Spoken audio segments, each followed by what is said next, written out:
Question was what to do with these refugees that Australia would like, at least Malcolm Turnbull would like to send to us under a deal crafted with Barack Obama, but President Trump obviously questioning.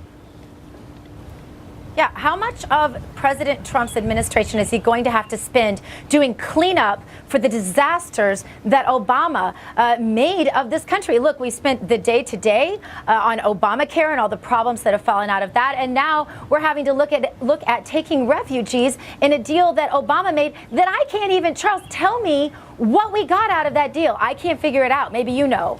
I don't know. And here's the thing, Steve. I had Nick Adams on earlier this morning. And, you know, of course, he's from Australia. And he talked about the fact that the Australians feel as strongly about this issue as Americans do. It's Turnbull, who's more of a liberal, but still, even in this case, does not want to accept these refugees.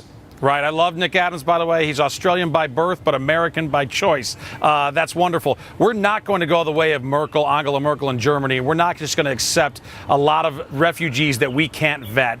This is part of the America First policy of Donald Trump. But I would also say this, to temper things a bit. Australia is one of our greatest allies in the world. Right up there, I would say, with the UK, with Israel.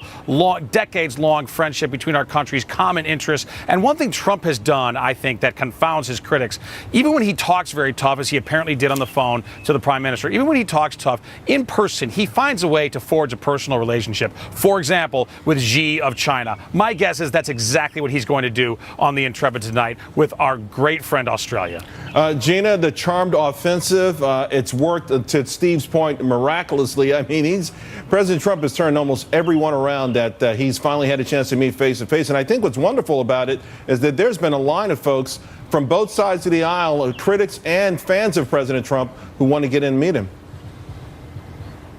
Yeah, and I think this also, Charles, it makes you ask the question, doesn't it? How can you say that Trump advocates for this artificial Muslim ban that doesn't really exist, that the left likes to put out there all the time? Sort of destroys that narrative if Trump is even putting the idea on the table, which obviously he is, of accepting these well-vetted refugees, hopefully. So I think that he manages to put all the chips on the table, Charles, and then negotiate a deal that makes everybody feel like they came away a winner. That is the true art of the deal, and that's why this businessman means business. Real quick, Steve, also today it's announced President Trump's going to go visit Saudi Arabia. He had very nice comments for them in the Rose Garden, Israel, and meeting the Pope at the Vatican. And your thoughts?